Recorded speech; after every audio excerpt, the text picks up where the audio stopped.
നമസ്കാരം. ഒരു കാലത്ത് മോഹൻലാൽ, മമ്മൂട്ടി, സുരേഷ് ഗോപി എന്നിവരെക്കാൾ കൂടുതൽ ഹിറ്റുകൾ മലയാള സിനിമയ്ക്ക് സമ്മാനിച്ച നടനാണ് ദിലീപ്. വൈകാരികമായ മുഹൂർത്തങ്ങളും അതേസമയം തന്നെ കോമഡിയും ഒക്കെ ഒത്തിണങ്ങിയ ചിത്രങ്ങളിലൂടെയായിരുന്നു ദിലീപിന്റെ മുന്നേറ്റം. ഇതോടെ ഫാമിലിയെയും കുട്ടികളെയും ഉൾപ്പെടെ എല്ലാ പ്രായത്തിലുള്ളവരെയും സ്വാധീനിക്കാൻ ദിലീപിനായി. അതോടെ ജനപ്രിയ നായകൻ എന്ന ലേബൽ മലയാളികൾ ചാർത്തി കൊടുക്കുകയും ചെയ്തിരുന്നു. പലപ്പോഴും വമ്പൻ താരങ്ങളുടെ ചിത്രങ്ങളെക്കാളേറെ ദിലീപ് ചിത്രങ്ങൾ ബോക്സ് ഓഫീസിൽ കളക്ഷൻ നേടിയിരുന്നു. വമ്പൻ പരാജയത്തിലേക്ക് നീങ്ങിയിരുന്ന മലയാള സിനിമയെ ഒരു കാലത്ത് പിടിച്ചു നിർത്തിയിരുന്നത് ദിലീപ് ചിത്രങ്ങളായിരുന്നു. മലയാളം ഇൻഡസ്ട്രിയിൽ ഏറ്റവും അധികം ഹിറ്റുകൾ സമ്മാനിച്ച താരമായിരുന്നു ദിലീപ്. കുടുംബ പ്രേക്ഷകർ നെഞ്ചോട് ചേർത്ത ചിത്രങ്ങളായിരുന്നു ഇതിലേറെയും. അതിനിടയ്ക്കാണ് നടിയെ ആക്രമിക്കപ്പെട്ട കേസ് വരുന്നത്. ഇതോടെ വമ്പൻ പരാജയമാണ് ദിലീപിനെ നേരിടേണ്ടി വരുന്നത്. ഇതിനിടയിൽ അടുത്ത കാലത്തായി ദിലീപിന്റെ ഒട്ടേറെ ചിത്രങ്ങൾ കുടുംബ പ്രേക്ഷകരെ ലക്ഷ്യമിട്ട് പുറത്തിറങ്ങിയിരുന്നു. എന്നാൽ അവയൊന്നും തന്നെ വിചാരിച്ചതുപോലെ വിജയമായിരുന്നില്ല. ചിലതൊക്കെ തിയേറ്ററുകളിൽ വമ്പൻ പരാജയമായപ്പോൾ OTTക്ക് പോലും വേണ്ടാത്ത നിലയിലേക്കായിരുന്നു പോപ്പ് കുത്തിയത്. എന്നാൽ തന്റെ തിരിച്ചുവരവ് എന്നോണം പുതിയ ചിത്രം പ്രിൻസ് ആൻഡ് ഫാമിലിയുമായി എത്തുകയാണ് നടൻ. അതിന് പ്രൊമോഷൻ തിരക്കുകളുമാണ് നടൻ. ഈ വേളയിൽ 150ാമത്തെ ചിത്രമായി എന്തുകൊണ്ട് പ്രിൻസ് ആൻഡ് ഫാമിലി സിനിമ തെരഞ്ഞെടുത്തുവെന്നും തന്റെ ജീവിതത്തിൽ സംഭവിച്ച ചില കാര്യങ്ങളെക്കുറിച്ചുമെല്ലാം സംസാരിക്കുകയാണ് ദിലീപ്.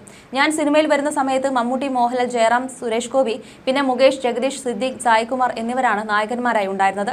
അതിനിടയിലാണ് കൊച്ചു കൊച്ചു വേഷങ്ങൾ ചെയ്ത് ഞാൻ വരുന്നത്. ഈ പുഴയും കടന്ന് എന്ന സിനിമയോടുകൂടിയാണ് നായകനാകുന്നത്. അസിസ്റ്റന്റ് ഡയറക്ടർ ആയിരിക്കുമ്പോൾ തന്നെ അഭിനയിക്കണമെന്ന ആഗ്രഹം തോന്നിയിരുന്നു. പക്ഷെ സാധിച്ചിരുന്നില്ല. പിന്നെ പടിപടിയായാണ് സിനിമയിലേക്ക് എത്തുന്നതും ഇങ്ങനെയൊക്കെ ആകുന്നതും. 150ാമത്തെ സിനിമ ആകുമ്പോൾ വലിയ സിനിമ ചെയ്യേണ്ടതെന്ന് എന്നോട് പലരും ചോദിച്ചു. എന്നാൽ എന്നെ പിന്തുണച്ചത് കുടുംബങ്ങളാണ്. അതുകൊണ്ടാണ് അവർക്ക് കൂടി വേണ്ടി കുടുംബചിത്രമായ പ്രിൻസ് ആൻഡ് ദി ഫാമിലി ചെയ്തത്. ഇപ്പോൾ മൊത്തത്തിൽ സിനിമ മാറി എന്ന് പറയുന്നുണ്ട്.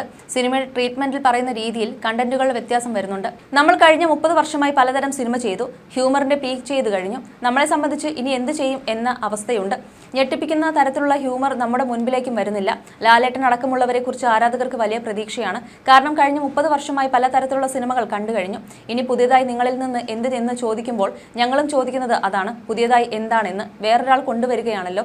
ഞങ്ങളുടെ പഴയ ദിലീപ് എന്ന് പറയുമ്പോൾ അത് വേണ്ട, അതിന് ഞാൻ തെറി കേൾക്കുമെന്ന് പറയും. കണ്ടന്റ് വൈസ് പഴയതാണെങ്കിലും പുതുതലമുറ വരുമ്പോൾ പുതുമ തോന്നും.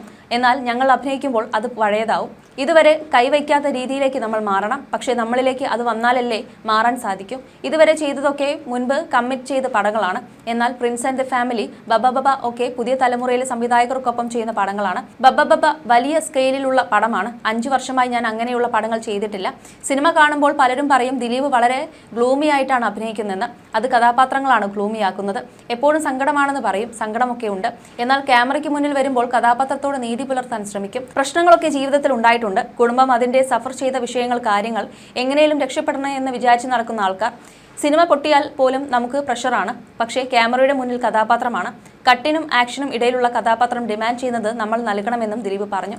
തന്റെ പ്രതിസന്ധി ഘട്ടത്തിൽ പിന്തുണച്ചവരെക്കുറിച്ചും ദിലീപ് സംസാരിച്ചിരുന്നു. തനിക്കും കുടുംബത്തിനും താങ്ങായി നിന്ന നിരവധി പേരുണ്ടെന്നാണ് ദിലീപ് പറയുന്നത്. ഗണേശേട്ടനെ എനിക്ക് മറക്കാൻ പറ്റില്ല. പ്രധാനപ്പെട്ട ഒരു സ്ഥാനത്ത് ഇരിക്കുമ്പോൾ പോലും പുള്ളി നമ്മളെ വിശ്വസിച്ച് എനിക്ക് വേണ്ടി സംസാരിച്ചു. സിദ്ദീഖിക്കയും എന്റെ ഫാമിലിയെ പാമ്പർ ചെയ്ത ഒരുപാട് പേരുണ്ട്. സത്യേട്ടൻ, ജോഷി സാർ, പ്രിയൻ സാർ, ഡി ഉണ്ണികൃഷ്ണൻ, ലാൽ ജോസ് തുടങ്ങിയ ഒരുപാട് പേരുണ്ട്. ഞങ്ങളുടെ വീട് ഒരു തുരുത്ത് പോലെയാക്കിയപ്പോൾ ഞങ്ങളെ സപ്പോർട്ട് ചെയ്തവരുടെ മുകളിൽ പോലും കേസ് വന്നു. ഇനി ആരും എന്നെ സപ്പോർട്ട് ചെയ്യാതിരിക്കാൻ വേണ്ടിയായിരുന്നു അത്. എടുത്തു പറയാൻ ഒരുപാട് പേരുണ്ട്. അവരാരും TV മുന്നിൽ വന്ന് ഫൈറ്റ് ചെയ്യാൻ നിൽക്കാത്തവരാണ്. അല്ലാത്ത എല്ലാ കാര്യങ്ങളിലും അവർ സപ്പോർട്ട് തരും. ശ്രീനേട്ടനെ എടുത്തു പറയണം. ശ്രീനേട്ടൻ എന്നെക്കുറിച്ച് പോസിറ്റീവായി പറഞ്ഞതിന് പുള്ളിയുടെ വീട്ടിൽ കരിയോയിൽ ഒഴിക്കുകയുണ്ടായിരുന്നു. തന്നെ പിന്തുണച്ചതിന്റെ പേരിൽ ബലിയാടുകളായ ഒരുപാട് പേരുണ്ടെന്നും ദിലീപ് പറയുന്നു. എല്ലാ മേഖലയിലും എനിക്ക് വേണ്ടി സംസാരിച്ചവരെ മാറ്റി നിർത്തി. കുറച്ചു പേരുടെ അജണ്ടയാണ്. അതിലൊന്നും ചെയ്യാൻ പറ്റില്ല. എല്ലാം നിന്ന് പകച്ചു നിന്ന സമയത്ത് മേനക സുരേഷ്, സുരേഷ് കുമാർ തുടങ്ങിയവർ വന്നു. എന്റെ തിയേറ്റർ അടച്ചുപൂട്ടാനുള്ള ശ്രമം നടത്തിയപ്പോൾ തിയേറ്റർ അസോസിയേഷൻ വന്ന് ഇടപെട്ടു. വ്യക്തിപരമായി സപ്പോർട്ട് ചെയ്ത ഒരുപാട് പേർ വേറെയുമുണ്ട്. കാരണം നമ്മൾ എന്താണെന്ന് അവർക്കറിയാം. അവരുടെ മുമ്പിൽ വളർന്നയാളാണ് ഞാൻ. നമ്മളോട് ഇഷ്ടമുള്ള ഒരുപാട് പേർ ഒന്നും പറയാൻ പറ്റാതെ നിൽക്കുകയാണെന്നും ദിലീപ് പറയുന്നു. മൂത്ത മകൾ മീനാക്ഷിയെക്കുറിച്ചും ദിലീപ് സംസാരിച്ചു. ഈ സംഭവങ്ങളൊക്കെ നടക്കുമ്പോൾ അവൾ +2 പഠിക്കുകയാണ്. എന്റെ പ്രശ്നങ്ങൾ തീർന്നിട്ടില്ല. അവൾ പഠിച്ച് ഡോക്ടറായി. അവൾ എന്റെ ഏറ്റവും വലിയ ഫലമാണ്. അത്രയും സപ്പോർട്ട് ചെയ്യുകയും എല്ലാത്തിനും കൂടെ നിൽക്കുകയും ചെയ്തു. കാണാത്തതും കേൾക്കാത്തതുമായ കാര്യങ്ങളോടാണ് ഫൈറ്റ് ചെയ്യുന്നത്. ഞാൻ ഒരാളല്ല. എന്നെ ആശ്രയിച്ച് നിൽക്കുന്ന ഒരുപാട് ആളുകളുണ്ട്. ഒരുപാട് കുടുംബങ്ങളുണ്ട്. കോവിഡ് സമയത്ത് പോലും ഞാൻ ഒരു ജോലിക്കാരെയും പറഞ്ഞു വിട്ടിട്ടില്ല. എല്ലാവർക്കും കറക്റ്റ് ശമ്പളം കിട്ടും എത്തിയിരുന്നതെന്നും ദിലീപ് പറഞ്ഞിരുന്നു. ഈ വേളയിൽ നേരത്തെ ദിലീപ് പറഞ്ഞ വാക്കുകളും വൈറലാവുകയാണ്. കഴിഞ്ഞ കുറച്ചു കാലം ഞാൻ അനുഭവിച്ച പ്രശ്നങ്ങൾ എല്ലാം നിങ്ങൾ കണ്ടതാണ്. കോടതിയും കേസും ഒക്കെയായി എന്താണ് നടക്കുന്നതെന്ന് അറിയില്ലായിരുന്നു. അതോടെ ഒരു നടനാണ് എന്നത് ഞാൻ തന്നെ മറന്നുപോയ അവസ്ഥയായി എന്നാണ് അഭിമുഖത്തിൽ ദിലീപ് പറഞ്ഞത്. ഞാനൊരു നടനാണ് എന്ന് എന്നെ പറഞ്ഞ് മനസ്സിലാക്കുന്ന ഒരു സമയം ഉണ്ടായിരുന്നു. അതിനുവേണ്ടി എല്ലാവരുടെയും സിനിമ ഞാൻ കാണും. അത് കഴിഞ്ഞ് ഞാൻ എൻ്റെ സിനിമകൾ തന്നെ കാണാൻ തുടങ്ങി. അങ്ങനെയാണ് എനിക്ക് വീണ്ടും അഭിനയിക്കണമെന്ന തോന്നലുണ്ടാകുന്നത്. 2 വർഷം ഞാൻ അഭിനയിച്ചിട്ടേ ഉണ്ടായിരുന്നില്ല. എല്ലാം തീരട്ടെ എന്നിട്ട് നോക്കാമെന്ന നിലപാടിലായിരുന്നു ഞാൻ. എന്നാൽ ഒന്നും തീർക്കാൻ ആർക്കും താല്പര്യമില്ല. മറുവശത്ത് എന്നെ ഇഷ്ടപ്പെടുന്ന പ്രേക്ഷകർ പറയുന്നത് നിങ്ങൾ വീണ്ടും സിനിമ ചെയ്യണമെന്നാണ്. എനിക്ക് ദൈവം തന്ന നിധിയാണ് സിനിമ. അതിനെ പൊന്നുപോലെ നോക്കിക്കൊണ്ടുപോയ ഒരാളുമായിരുന്നു ഞാൻ. പെട്ടെന്നാണ് ഒരു ഇത് കിട്ടുന്നത്. എന്തായാലും അതിൽ നിന്നെല്ലാം മാറി ദൈവം അനുഗ്രഹിച്ച് വീണ്ടും വ്യത്യസ്തമായ വേഷങ്ങളൊക്കെ ലഭിച്ചു തുടങ്ങുന്നു. അതിനുവേണ്ടി ഞാൻ പരിശ്രമിക്കുന്നു. എൻ്റെ ലോകം സിനിമയാണ്. അത്രമേൽ ഞാൻ സിനിമയെ സ്നേഹിക്കുന്നു. എനിക്കെല്ലാം തന്നത് സിനിമയാണെന്നും അദ്ദേഹം കൂട്ടിച്ചേർക്കുന്നു. ഞാൻ ഇവിടെ വേണ്ടെന്ന് തീരുമാനിക്കുന്ന കുറച്ച് ആളുകളുണ്ട്. അതുപോലെ ഞാൻ ഇവിടെ വേണമെന്ന് തീരുമാനിക്കുന്ന ആളുകളുമുണ്ട്. എന്നെ പിന്തുണയ്ക്കുന്ന എൻ്റെ പ്രിയപ്പെട്ട പ്രേക്ഷകരാണ് എന്നെ ഉണ്ടാക്കിക്കൊണ്ടുവന്ന ആൾ. വലിയ കമ്പനികളുടെ സിഇഒമാർ വരെ നമ്മളോട് സംസാരിക്കുമ്പോൾ എന്താണ് ദിലീപ് സിനിമ ചെയ്യാത്തത്? സമ്മർദ്ദ സമയങ്ങളിൽ നിങ്ങളുടെ സിനിമകളാണ് ആശ്വാസമാകുന്നത്. നമ്മൾ നോർമലാകും, നമ്മൾ ചിരിക്കും. നിങ്ങളുടെ ചില സിനിമകളുടെ എവിടെ മുതൽ വേണമെങ്കിലും കണ്ട് ആസ്വദിക്കാം എന്ന് പറയും. അത് നമുക്ക് കിട്ടുന്ന വലിയ എനർജിയാണ്. വീണ് കഴിഞ്ഞാൽ വീണ്ടും ചാടി എഴുന്നേൽക്കുന്നത് ആ ഒരു എനർജിയിലാണ്. പ്രേക്ഷകന് കയ്യടിയും വാക്കുകളുമാണ് നമ്മുടെ ഊർജ്ജമെന്നും ദിലീപ് പറഞ്ഞിരുന്നു. അതേസമയം ദിലീപ് കടന്നു പോകുന്നത് മോശം സമയത്തിലൂടെയാണെന്ന് ചിത്രത്തിന്റെ നിർമ്മാതാവ് ലിസ്റ്റൻ സ്റ്റീഫനും പറഞ്ഞിരുന്നു. കുറ്റം തെളിയിക്കുന്നത് വരെ ഒരാൾ കുറ്റാരോപിതൻ മാത്രമായിരിക്കും. പല ആർട്ടിസ്റ്റുകളുടെയും കൂടെയും ഞാൻ സിനിമകൾ ചെയ്തിട്ടുണ്ട്. ദിലീപേട്ടൻ എന്ന വ്യക്തിയുടെ കൂടെ ആദ്യമായിട്ടാണ് സിനിമ ചെയ്യുന്നത്. ഓരോരുത്തരുടെയും ചെറുപ്പത്തിൽ ഓരോരുത്തരെയാണ് ഹീറോ ആയിട്ട് കാണുക.